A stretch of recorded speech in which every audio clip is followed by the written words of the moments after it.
My parents just got their home renovated with travertine stone. This looks like a section of mandible. Could it be a hominid? Is it usual? What very much looks like part of a human jawbone, including teeth. Now for a few important comments. A commenter with forensic odontology training said, "This is a hominid mandible, almost certainly human.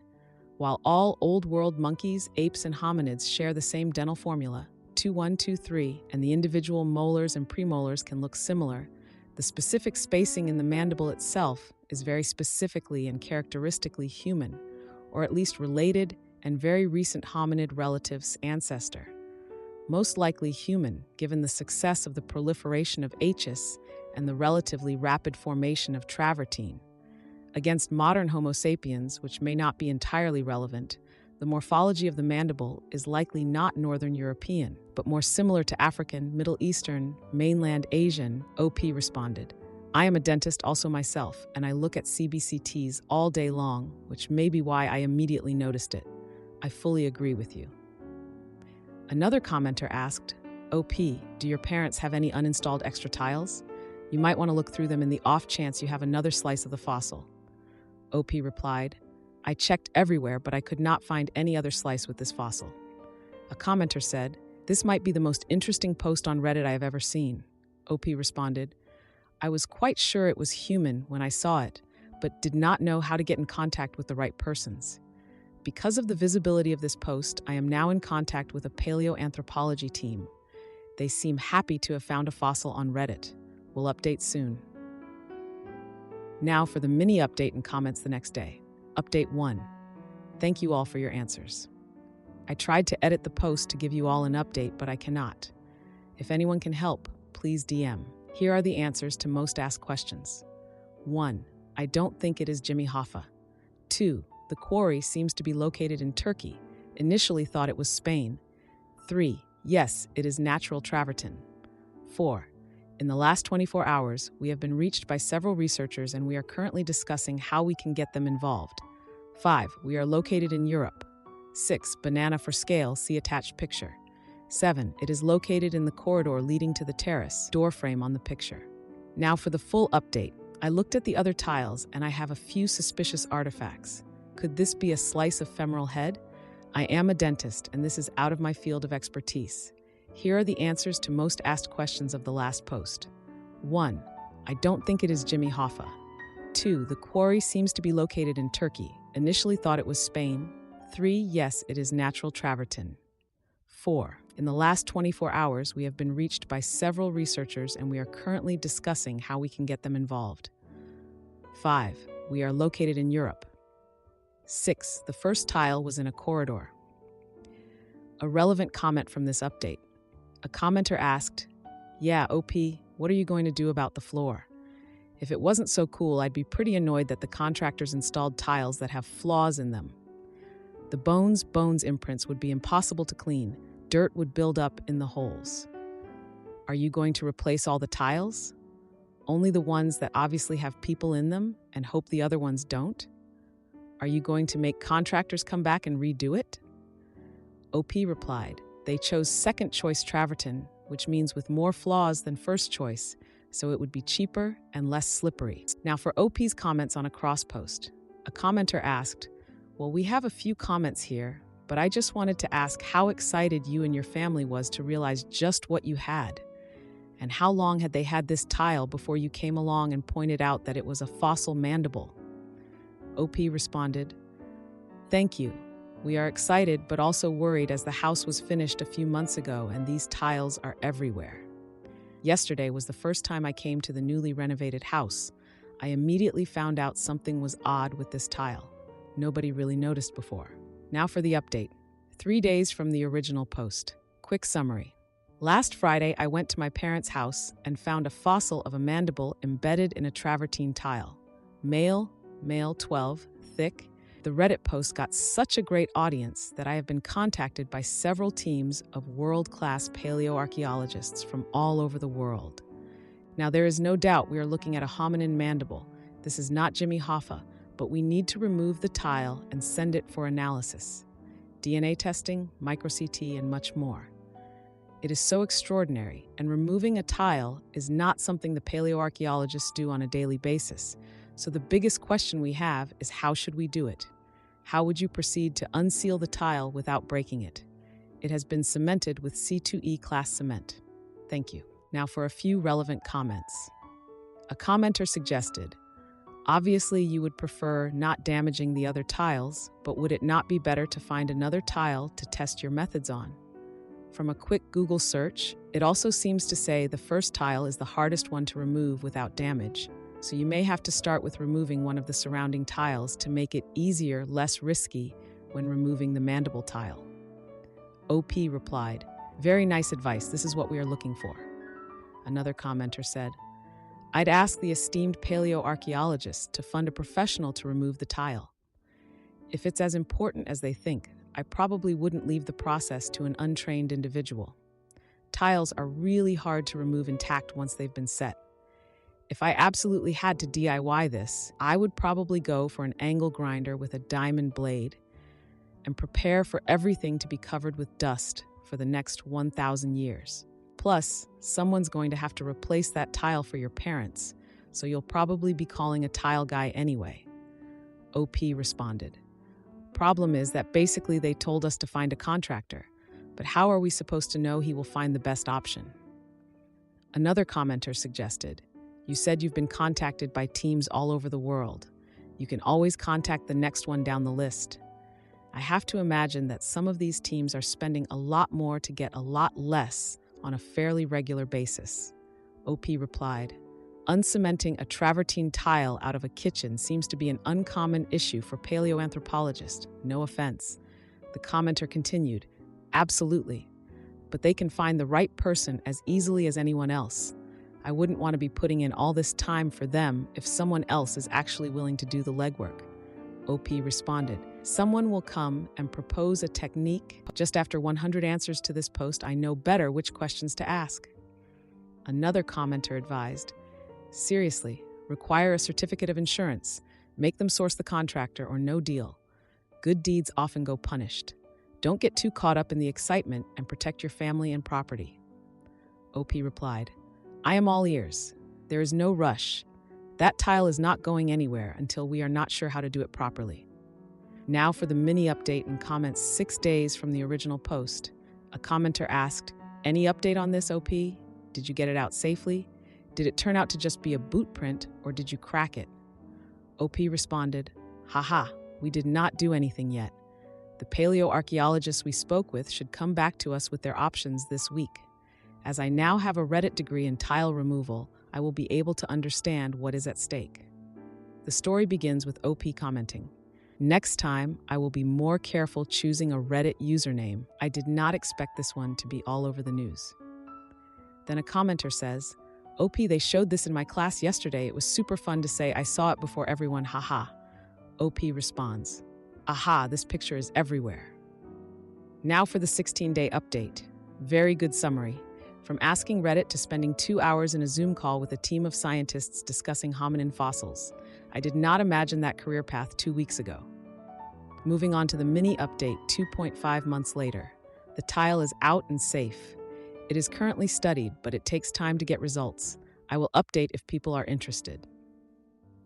Now for the almost 4-month update. Hi everyone. I guess it's time for a first update regarding this fossil. First, I want to thank everyone who responded to the previous posts, as your input helped us connect with the right people. You played a significant role in the success of this story. After the Reddit post, which reached a phenomenal audience, we received numerous responses from around the world. It quickly became clear that the fossil resembled a hominin, ancient human, and had scientific value that warranted further study. We decided to proceed with a team of renowned archaeopaleontologists. It took a few weeks to determine the best way to remove the tile without risking damage to the fossil. A few weeks ago, a team of researchers achieved a first, excavating a hominin fossil from the floor of a modern house. The process took nearly 12 hours, but thanks to their patience and professionalism, they were able to extract it without causing any damage. For our friends, here's how they proceeded. After carefully inspecting the tile, they cut out the relevant section with a disc. They then removed the other parts of the tile and carefully carved out the cement using a manual wire saw. The tile is now in the lab, where researchers are studying the fossil and the travertine to determine its age, origin, and which hominin it belongs to. Of course, they also examined the other travertine tiles in the house, around 800 of them, and found several other potentially interesting ones. I've attached pictures for reference. Let me know if you'd like more updates. Now for a few important comments. A commenter asks, "Yes, keep us updated. Did you literally find more bones and jawbones in your house? Can I buy your house right now?" OP replies, "Aha, more bones, yes, see picture attached. Unfortunately not other jawbones. Probably a metatarsal bone, but hard to say if hominin." Another commenter asks about the estimated age. Stone is old, probably around 1 million years old, but we will know more in near future. Fossil would be around the same age. The stone was extracted in Turkey. Again, we don't know yet, but it is probably Homo erectus. Regarding cost, they did not extract any other tile yet. They covered the cost, but honestly, it was not that expensive. A commenter inquires, "Are the scientists able to contact the tile people and find out where this was quarried? Also, what's going to happen to the holes in your floor? Will you replace with another travertine tile, or maybe something to commemorate the old time, like maybe a cast concrete faux fossil?" OP responds, "They are in contact with the tile people. The missing tile has immediately been replaced, but the commemorative cast is a good idea. I didn't realize the tile itself was so thin. That makes this even more amazing. OP, 1.2 centimeters. One last thought from OP. I agree there might be fossils everywhere. We should organize a fossil day and get everyone to check their floor. Even though it is only male 12, thick, the CT scan is crazy. I will share it when I am allowed to." Now for the 5-month update. Hi everyone. Here is a research update with some images and a cool video. For those who missed the first posts, the links are at below. Long story short, the tile has been safely extracted from my parents' house floor and has now been studied in a specialized laboratory. According to the team of human paleontologists, this mandible is potentially of great scientific value to our understanding of the first migration of fossil hominin species outside of Africa after 2 million years ago. Besides the famous site of Dmanisi, which preserves a number of Homo erectus individuals who lived about 1.75 million years ago, there are almost no other fossils in the Middle East, Europe, and Western Asia between 1 to 2 million years ago. So determining its age and what species it belongs to are crucially important. Becoming encased in travertine, which could be due to local hot spring activities, preserved the mandible and prevented it from simply fragmenting and weathering away as most skeletal remains do. The travertine does present significant challenges as to whether it can be removed intact. However, thanks to the availability of microtomography, removing the specimen so that it can be studied is not immediately necessary. Last month, the whole tile was micro-CT scanned at a resolution of approximately 100 micrometers. This means 10 X-ray slices per millimeter. The mandible itself was later scanned at 60 micrometers, and the preserved molar teeth at 27 micrometers. In the video, you see a rendering of the whole tile, and then the tile is removed virtually to show a surface model of the mandible itself. What is very exciting for the human paleontologists, and me as a dentist, is that the crown of the wisdom tooth, or third molar, is completely preserved within the tile. At the end of video, a semi-transparent model of a fossil human mandible from Europe is oriented over mandible in the tile to show what was likely missing from the original specimen. Work is underway to analyze the shape of the tooth crowns, the preserved tooth roots, and the mandible. In the meantime, geologists are working to identify the quarry the mandible may have come from, as well as the age of the travertine surrounding the specimen. Archaeogeneticists will also be assessing whether there might be preserved biomolecules, such as proteins or DNA, that they could try and extract and study, so stay tuned. Now for some of OP's comments. A commenter says, "Thank you for the updates, OP. This is fascinating. How is the team working on it giving you updates? Does the mandible still belong to you, or have you donated it?" OP replies, "Thank you.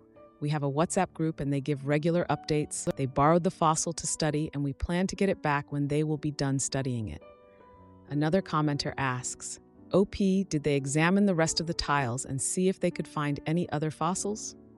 OP responds, yes, of course. There are other tiles of interest and a probable metatarsal bone I posted in a previous post. Am I the idiot for feeling relieved instead of grieving my abusive husband's death? My husband passed away 3 months ago, and I was relieved by that. He abused me financially, mentally, and even physically. When I got pregnant, he convinced me to quit my job, saying that he would take care of me.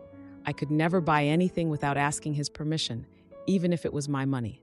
What was mine was his, and his was his. But I stayed because I still loved him and had nowhere else to go. I had low self-esteem and let myself be stepped on. When I stopped loving him, he had already had his first affair. He made me believe I was to blame for the affair because I didn't want to have intimacy months after giving birth, which left me torn and required stitches.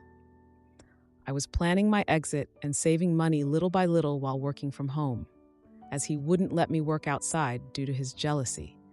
I wanted to pay for a lawyer. He was having another affair with a friend, which luckily kept him busier.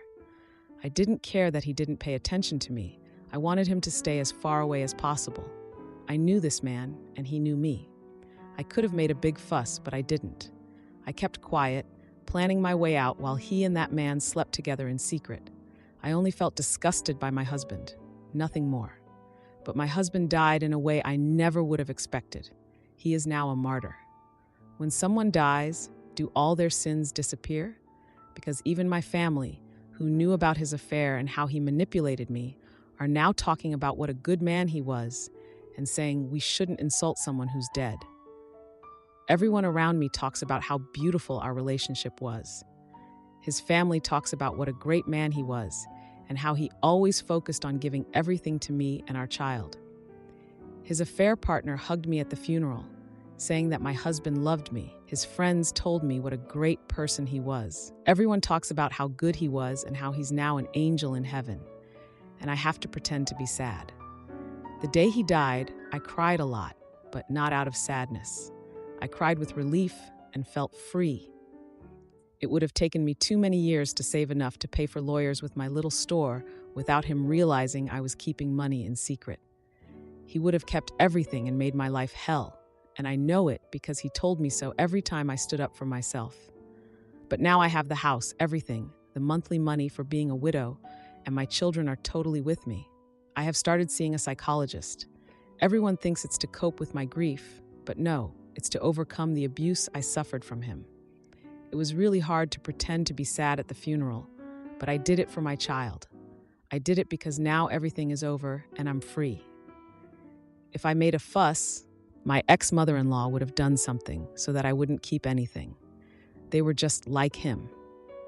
But now I'm just a sad widow who needs help in their eyes, the silly widow who didn't know anything, but that's helping me to be free and have what I deserve.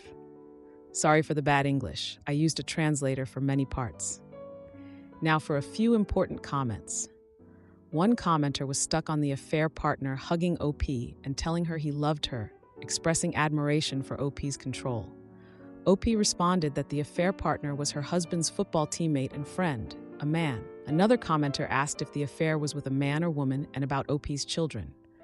OP clarified that the first affair was with a woman, the second with a man, and chose not to reveal the number of children for privacy reasons. Now for the 2-month update. It's been several weeks since I last posted, and I didn't expect my post to end up in other places. Honestly, I had totally forgotten that I posted here, but a few days ago, the lover and friend of my ex-husband visited my house, saying that he found my post. I didn't expect him to find this, and it scared me a bit, but honestly, there's nothing I can do about this anymore if someone has posted it elsewhere without asking me first. One of my sons let him in when I hadn't heard the doorbell, so I had no choice but to let him in to avoid making a scene in front of my kids. I wanted to know what he was going to say. Once alone, he told me that he knows I know about him and my husband having an affair because of the post I sent to TikTok, although I never posted on TikTok. That's why I think someone uploaded this there. He told me that my husband was not the best husband, but was a great friend to everyone and a very hardworking man. He said that even his family misses him too much and that I should let go of the past and stop digging into it because we're all better off like that. He was insisting for a while, to such an extent that I felt intimidated by him. It reminded me of my husband, and it was the first time I had that feeling with a man who wasn't my ex-husband. I can talk peacefully with them, but this situation made me feel on the verge of a panic attack because of his attitude. He's basically scared that I'll tell everything. He's gay, and I don't know if he has a boyfriend, but maybe he does, and that's why he doesn't want me to say anything about their affair. I've been a submissive woman for years. My ex-husband turned me into a fearful woman that I wasn't before. He made me the kind of woman who was always going to put her head down, but when he died, I felt so happy and liberated. I cried with relief for days.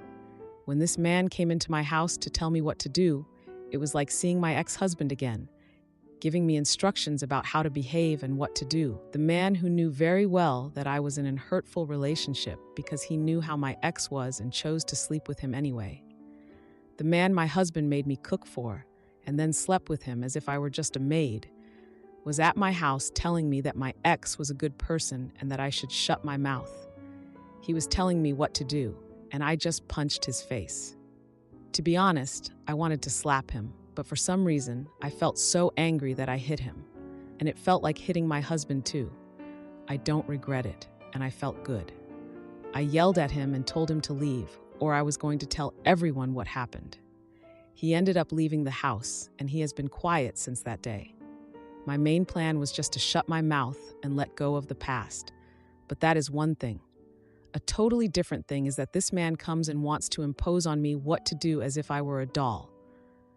Maybe my reaction wasn't the best, but I'm tired of people telling me to shut up.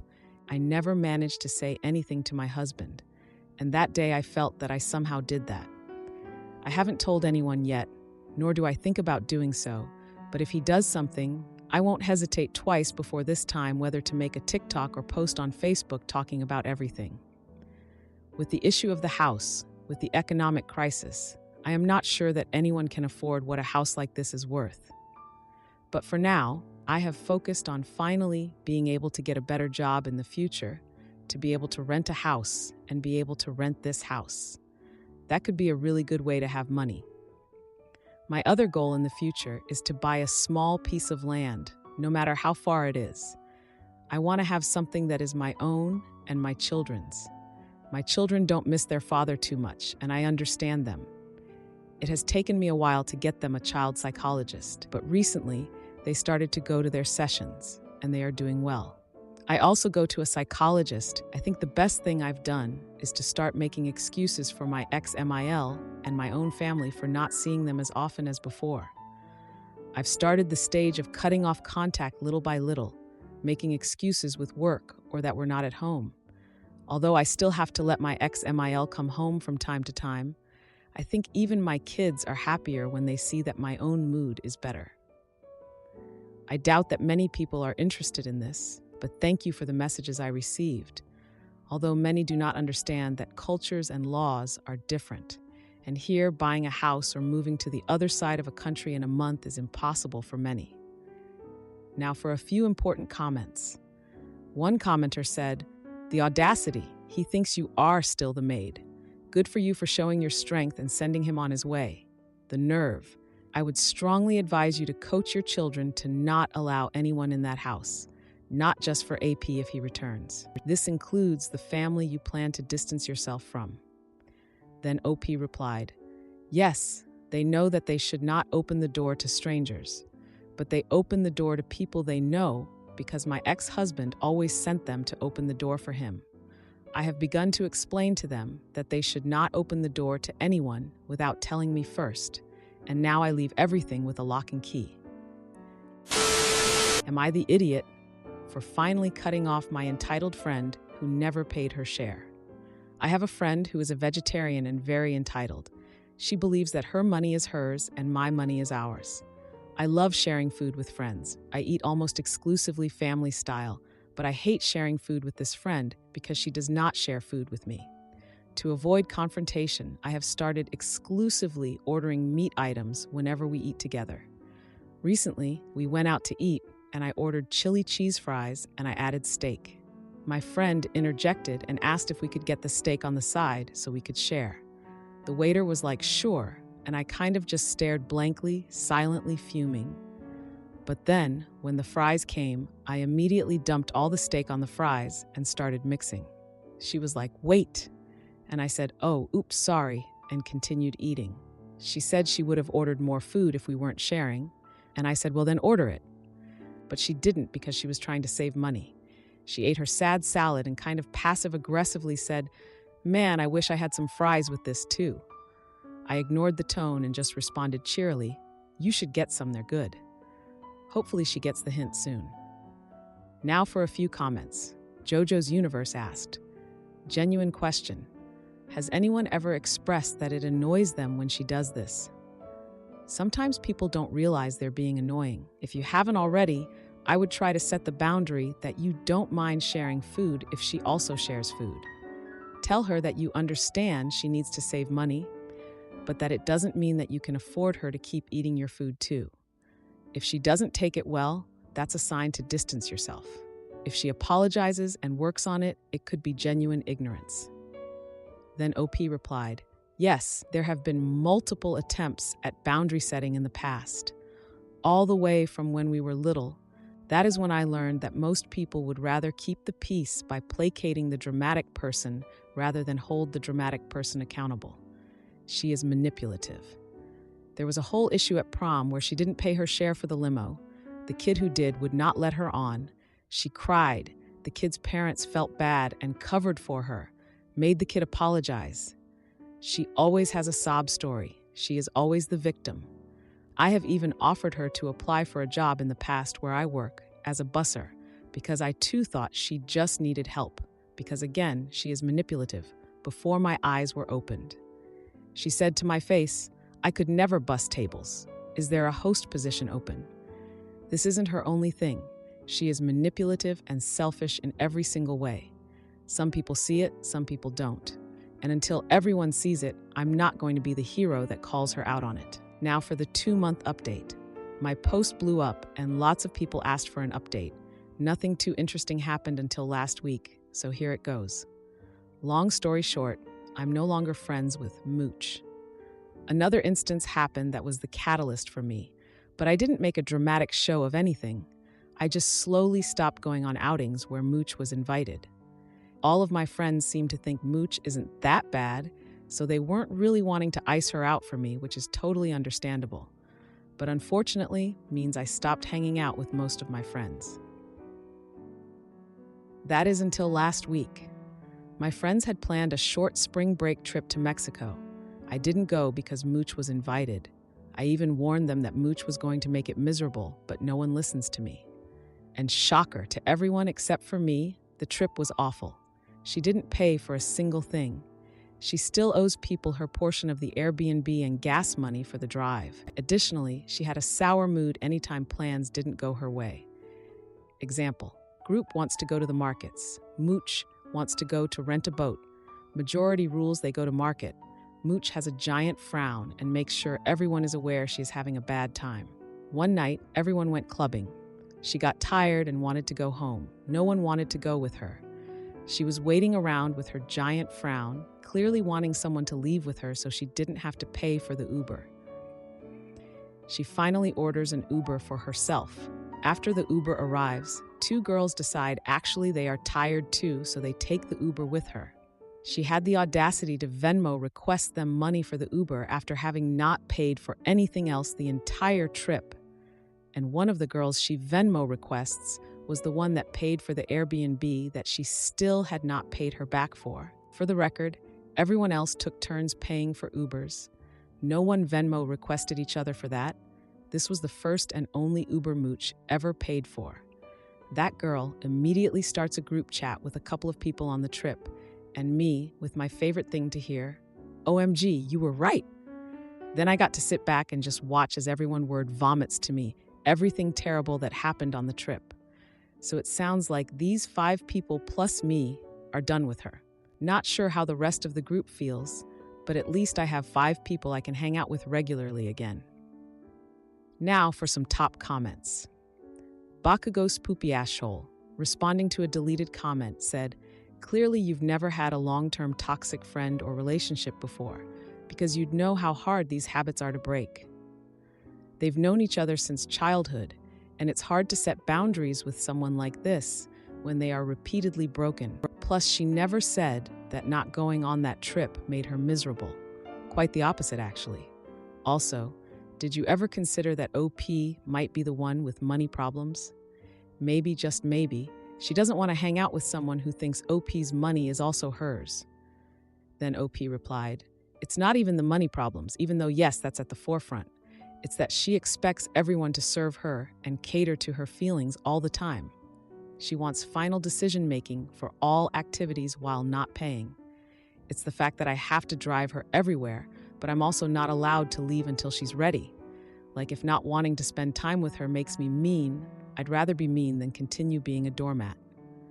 Okay, Marion Berry 4132 commented, "Karma is a dish best served with meat if you asked me.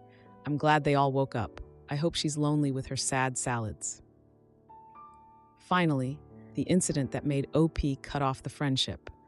I was her ride to a group activity. Right before I was about to leave, my mom decided to pick a fight with me about my room being a mess. When my mom and I fight, she can be kind of mean, so I was sobbing.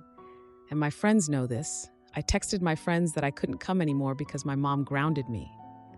Mooch said, "But you were my ride." And I asked the group if someone else can pick her up. Everyone else lives kind of far, and no one wants to go out of their way to pick Mooch up. She calls me and asks if I can't come hang out. Can I at least come pick her up, drop her off at the hangout location, and then pick her up again at the end of the night? She even said, "I feel like your mom would understand you made the commitment to drive me." I just said no, and to her credit, she accepted it, and then ends with, "Well, that sucks. I hope you feel better," because she can tell I've been crying.